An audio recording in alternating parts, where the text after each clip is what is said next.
I can't give you a 50-50? I can't give you an accurate one on the residential, but on the commercial building, I would expect it to be somewhere between 5 and 7 to build it up. Right, okay.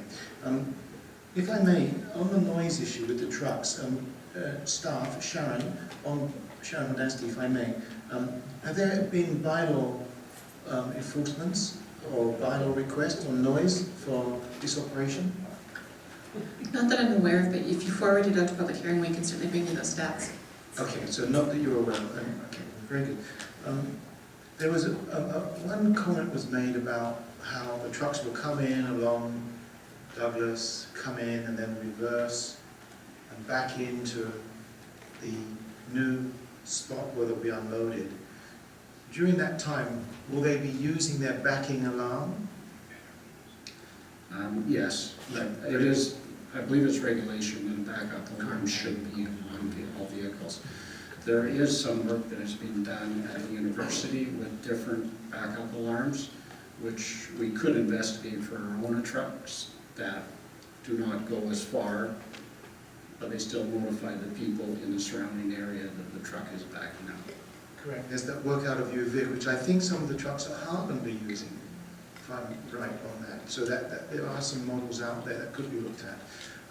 But there was a suggestion made that the way you've designed it would allow the trucks to go the alternate route. Would you like to speak to that? What we're trying to do is force all the trucks to go down Douglas Street.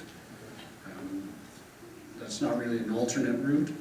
We fully intend to restrict the traffic through the residential area to 0. So if I may, just for a point of clarification, I mean that the design, the engineered design of the roadway and the sidewalk will discourage that. But as the operator, are you able to say to your truck drivers, don't go that way? Or is it like you don't have that level of control? No, we have that level of control. So would you undertake to make that expression? Without question. There's ways of forcing the third-party people to come around to what is required to service your site. It's easy to do, it's easy to enforce. You will still get the odd one that is a rogue driver that will try something that their company doesn't support, but those can be dealt with and make it so that driver has no interest in doing that again. And one last one, if I may. Someone's mentioned that your trucks have been driving over a lawned area of a property. Would you like to talk to that? I'm not aware of that, but that corner of Dieppe Road was rounded to change the safety aspect of the way it is now. It had nothing to do with our trailer trucks being able to make that corner. And so there will be no trucks on that person's lawn, if that is the case right now, but I'm not aware of that happening right now. Thank you very much. Councillor Murdoch. Thank you, Mr. Mayor. I don't have a question for Mr. Fatt, so if somebody else wants to address the question now. Okay. My question is for our Director of Engineering.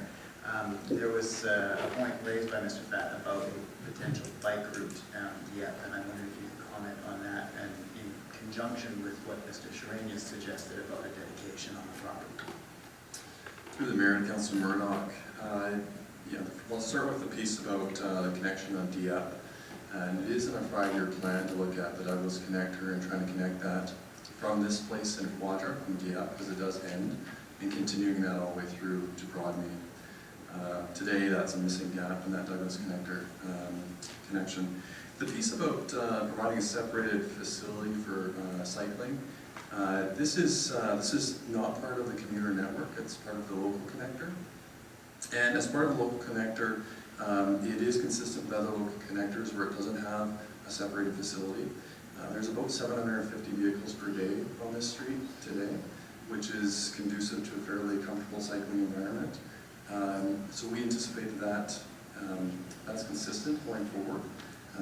If you were to provide a separated facility, that is possible, and certainly that could be an improvement if people chose to use it. But experience has it that most people, when you have a low volume like that, will still continue to use the roadway as opposed to moving over onto a separated facility.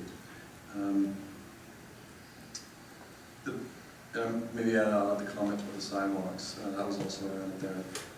It is engineering's intention that should these sidewalks go in, and as far as the funding does allow for it to go up Kane Road, engineering will look to augment that to continue the sidewalk up to Quadro, so you would have a continuous walking network. If I could follow up to that, Mr. Mayor, would you know, based on the, I think it was $90,000 is the contribution amount, would you know roughly how much sidewalk that's going to achieve and how much you're going to have to supplement in order to finish that one? Through the mayor and Councilor Murdoch, not on hand the exact numbers, but I think what our anticipation was that the 90,000 would just start to wrap around the corner, essentially, and we'd have the rest of the stretch up to Quadro to supplement. And I would hazard guess at this point what that cost would be. And I guess the only thing I would be curious about is if it would be advantageous to secure a portion or secure a right-of-way for the future opportunity for infrastructure, a separate facility as you described it.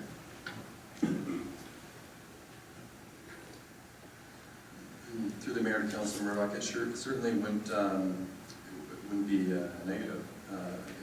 You know, if things changed in this neighborhood and there was more density and potential need for a separate facility, it's always helpful to have that available. Thank you. Councilor Worba, you have your hand up, and then we'll turn it over for decision.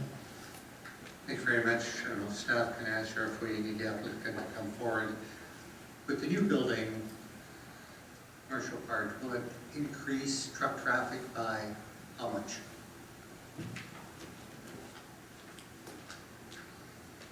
Through the mayor to Councilor Worblin, that might be a better answered by the applicant. They did have a transportation study done here. I don't anticipate that they're having a large day. It's at 13 vehicles per day today, so maybe they could talk to us about what, 13 vehicles per day in the future, or what their volume is today. What is the increase? We currently have 13 vehicles that we do operate. We wouldn't expect increase over the years. There will be no specific increase because of this development in our trucks. But business does continue to grow, and it will grow into the future. I have no preset expectations. We might add on a truck a year, but Not like a half a dozen or 10? no, there will not be half a dozen trucks added on because of this development. Thank you.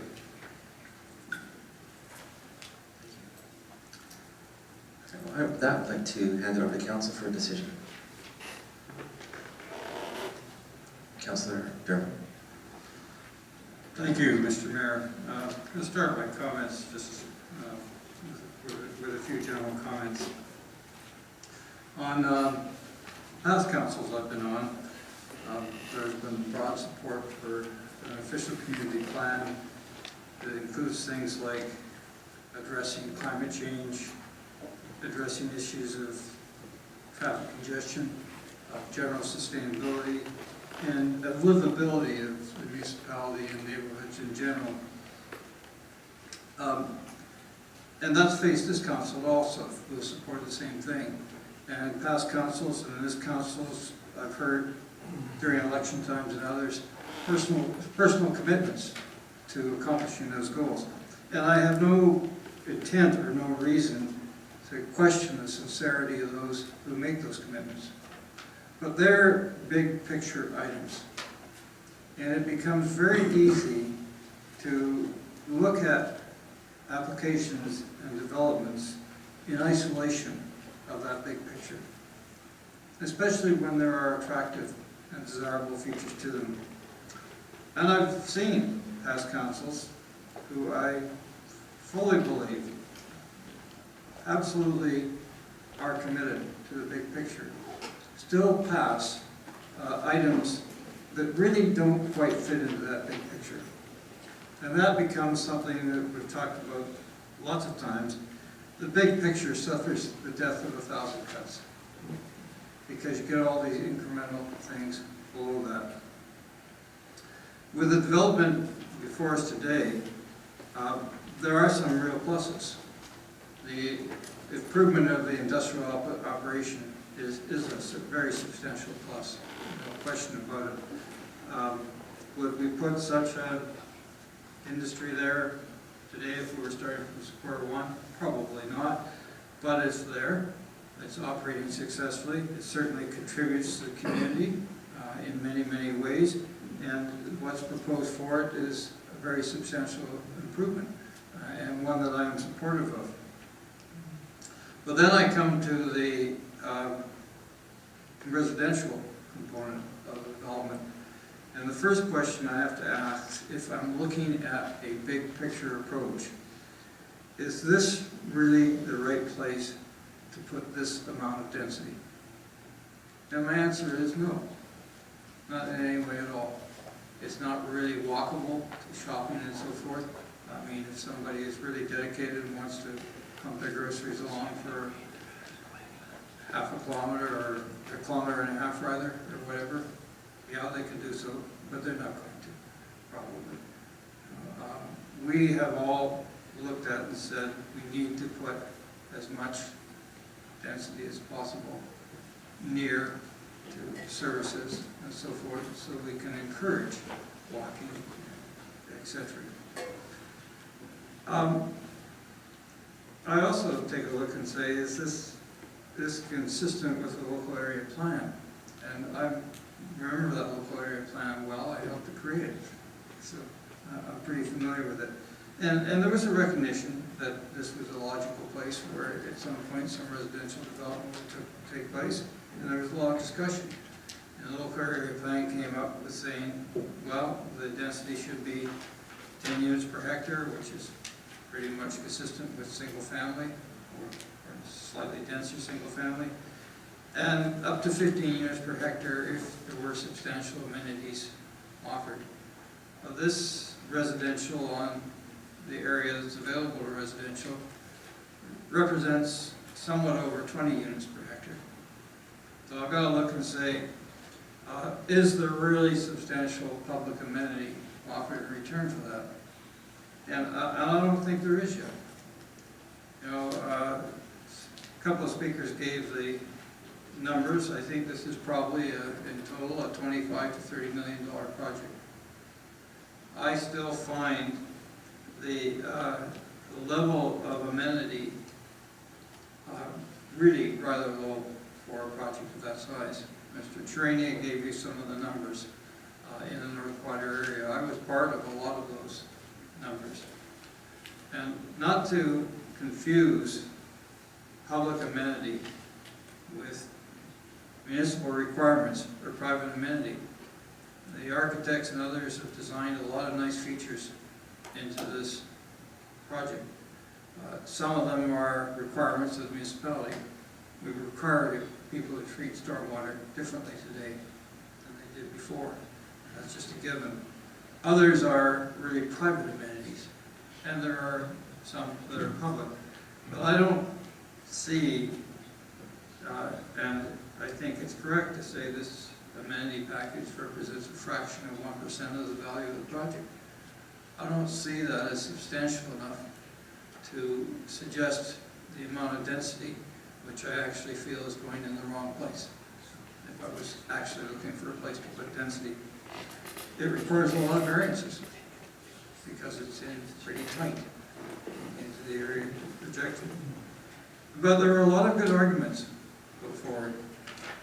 But those are the kinds of arguments that have been made all around this region, skillfully, and I think sincerely, over the years. And they lead us to less than optimal land use decisions when we look at the big picture. And they have resulted in us around the region having increasing traffic problems, increasing problems of local sustainability, increasing inability to react to problems of global sustainability, because the number one contributor to climate change, GHG gases in this region, is transportation. And they have affected the quality of life and place in the region. Because if it takes you A while ago, I needed to go up to Tofino on a Friday afternoon. It took me longer to get from my home to Goldstream than it did to get from Goldstream to Nanaimo. That's a quality of life. We deal with it because it's there, but it's quality of life. There are no traffic gates that suddenly hatch. The effect of what the region becomes is the effect of the cumulative decisions we make. I know this is only one project, but it can be part of that death of 1,000 cuts. So I look and I thank the applicant for a lot of work to try to make this a good project. I totally agree with him on the need to revitalize and change the industrial business and bring it up to the present world.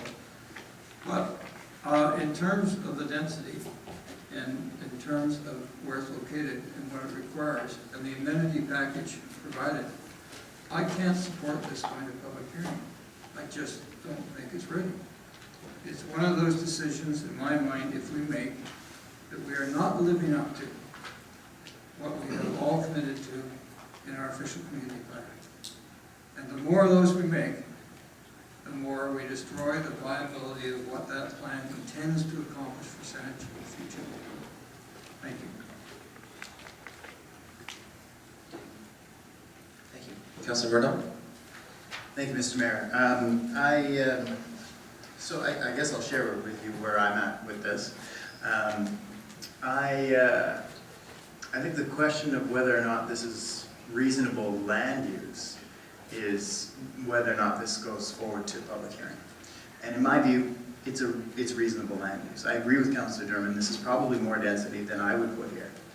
And whether or not I would be prepared to support it at a public hearing on that basis is a question I'll have to deal with at the public hearing. But in forwarding it to the public hearing, my question is really, is this a reasonable consideration for the use of this land? And I think that it is. And as you've pointed out, I think that there are some very thoughtful design elements here. I think that there are a number of things that work to the advantage of future homeowners in this location. Where I'm struggling and where I think that our call went unanswered after the last committee of the whole meeting was with respect to the contribution to the community. And I don't think that's been adequately resolved. I think that is something that can be resolved between here and a public hearing, but I think that what we have before us is not adequate. I think that there's further discussion that could take place between the proponent and the community. I was disappointed to hear that there were fruitless conversations, one fruitless conversation that took place. I think that perhaps the difference is the position in terms of what makes a reasonable contribution. Clearly, certain residents in the community have a very different perspective than the proponent. I'm not sure who would be a reasonable arbiter of what would be that contribution. I'm not going to start sharing numbers or making suggestions about what an appropriate amenity would be, but I do know that there are a number of people who operate within the community that have considerable experience with dealing with proposals of this size, who could probably offer some suggestions with respect to an amenity contribution for this type of a proposal in this type of neighborhood. Some of them can be found at SCAN, for example. So that would be my suggestion. I could entertain moving this to a public hearing on the merits of what we have before us. As I said, I'm not convinced that this kind of density is supportable in terms of a rezoning, but I would be happy to entertain that conversation at a public hearing, and we look forward to the comments on that basis. But when it gets to a public hearing, if it gets to a public hearing, I would like to see a more detailed amenity contribution that's, in my view, more adequate than what we have here this evening. And I look forward to those discussions if that, should that get to that stage. Wow, that's a lot of qualifications. I will second that motion. Councilor Rubin, you're next. I should ask, is your motion on? No, nothing yet. Microphone, please.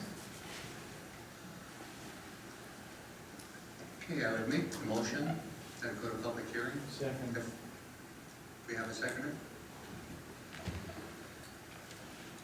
It's interesting, and we see it every once in a while, how we can all hear the same, see the same, and yet we look at it widely different. And much has been said about amenities, and I guess I've been convinced for years it is totally wrong the way we do it. At the 11th hour, we sort of debate what is enough.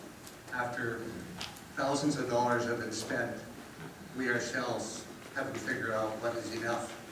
And I remember 4 or 5 years ago, when I was on development committee, and we brought a recommendation indicating certain figures for certain types of buildings. And we couldn't wrap our minds around where we wanted to go with it, and it got turned down. And here we are today, still talking about that issue. And I think it creates a real problem, not only for us, but for the development community, and also for the greater community. I look at it and say this has been a commercial site for many years, and rebuilding what we have here, it's very attractive. And it's interesting, I look at it and say this development, it is close to amenities. And we look at the shopping center just down the road, or Royal Oak, heading south at Mackenzie and Quadra, and the office spaces we have, not that far away. You get on your bike or put on your Nikes or whatever, you can get to it very quickly. And coming back to the density, I look at this and say, is this a high-density development? And I look at it and say, no. It's right next to the highway. And coming back to the traffic, and I hope I don't get a boo on this, but I have friends down on that street, and I go down Douglas Street there on a fairly regular basis. And is it a high-traffic area? It's not, in my estimation. And because of that, I do support going ahead. And I look at what the planning design or advisory design panel, a couple of their comments. They say it's a well-designed industrial building. Development is impressive, and a green wall proposed for the industrial building will provide relief. It's good use of the land, community gardens, play area, and walkways work well. It is commendable that some adaptable housing has been included, but not legally required. And the level of stormwater management on this challenging site is appreciated. And I believe there's a lot of positives here. Are there some negatives? There always is. But I believe there are far more positives than negatives on this development. I do support it going ahead. Thank you. Thank you, Councillor Haynes. I'm going to support this going ahead to public hearing for a number of reasons that have already been articulated by Councillor Workland. I publish in the food processing space. It's a very competitive industry. Margins are thin. You have to have operators who know what they're doing. In fact, his family have demonstrated they know what they're doing. This building is designed to state-of-the-art. And to me, that level of care about the building so that it can fit into this residential area, I agree. If we were to purpose design, would we keep it there? Would we have put it there if it wasn't there? That's another discussion. But it is there. The way they're designing the building, the thoughtfulness around it. I write about these things, and this is a state-of-the-art building. And should it go ahead and should it be built, it was something that we can be proud of, I'm sure, from what they've seen, what I've seen today, what I see out there in the industry. I write the BC Food Processors Guide, so I kind of have a little bit of insight on this. The fact that we have an economic engine right there in a residential area where people can walk to work has not been accounted for in some of the comments we've heard today. The idea of greenhouse gases, I mean, my colleague walked from Royal Oak to council chambers twice today. I don't see that this is outside of walking distance or cycling distances to those shops. Our engineers have said it's 750 cars a day. That's not high traffic use, that's moderate. and if we can look at tables that assess those values. The design of the housing, I think it has a careful, elegant level of charm, and to me, it's not over dense. I appreciate their work with the rain gardens to return rain into the water table, the use of plants, the way that they've sculptured the ground to give visual strong appeal. There is a great deal about this project that I like. But I'm also aware that our staff, who understand our official community plan and our local area plan, have approved it and recommended to go forward. If I did not recommend it to go forward, I'd be suggesting that maybe our staff don't know what they're doing.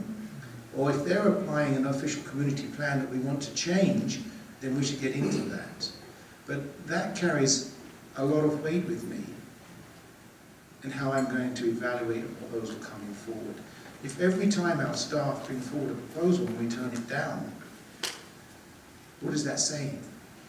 Now, I was in appreciation of the comments from Councillor Murdoch that maybe the sticking point here could be the amenity level. I did tour the facility, I've talked to Mr. Fatt, he's talked to all the councillors, I believe, and I'm cognizant of the value that Hadi Chandra brings to a conversation. There is an opportunity for, between now and a public hearing, should there be a public hearing at this point, to look again at that decision. However, there is a generous amenity, and I did see growth from the last presentation to this, where it went from 125 up to 158. So it's not the case that there was no improvement in amenities. There was 12,500 for the Gabbo Creek. There is an improvement on amenities, and there were a list of, Mr. Fatt said 8, but it actually says 9 areas where they addressed comments from the last presentation. So the applicant has worked on improving these things. That said, is the level of amenity what the rest of council will support? That's a question that the proponent can reflect on pending the outcome of today's decision. But I will be supporting this going to public hearing, and I think this is a wonderful proposal. And I appreciate the applicant bringing it back. Thank you. Thank you. Councillor Bryce, your turn. Thank you, Mr. Mayor. I support the motion on the floor. I liked the project when it was at round 1. I like it better now at round 2, using the proponent's language. The issues that have been enunciated already, I won't repeat them, but I think a couple of things I could add that maybe haven't been touched on yet. The issue of sustainability is one that we all take very seriously around the table. But sustainability has been, I think, taken in a much more macro view. Economic sustainability, ensuring that a long-time, well-established family operation continues to be a part of our community. That is a part of sustainability as far as I'm concerned. The amount of density. Density goes to housing affordability. The cost of land in our community is very, very high. So every house, be it attached, detached, multiple, the component that goes into the ultimate cost to the purchaser is based on the land costs. And I think we can't ignore that. We can't at one meeting go on about housing affordability and then shut that door and the next meeting talk about, oh, this is too dense. I mean, at some point those things have to come together. However, and agreeing to have it go to public hearing, going to a public hearing is not the end goal for this developer. The developer wants to have a successful public hearing. And I would say to the developer, there have been a good attention paid to a lot of the issues that were raised originally, but there does seem to be more that could be done. I don't know if it's in that sidewalk amenity, but something in the infrastructure contribution that would just hold this project together and make it successful at a public hearing. There's a tremendous amount of effort been put into here, but as all of the team who have brought this to us tonight know, it's nowhere until it gets to prime time, and that's the public hearing, and that's what you have to get by. And I think that if they're sensitive at all to what's being said here tonight, they'll just rethink that amenity package a bit before ultimately coming in and presenting it to their community.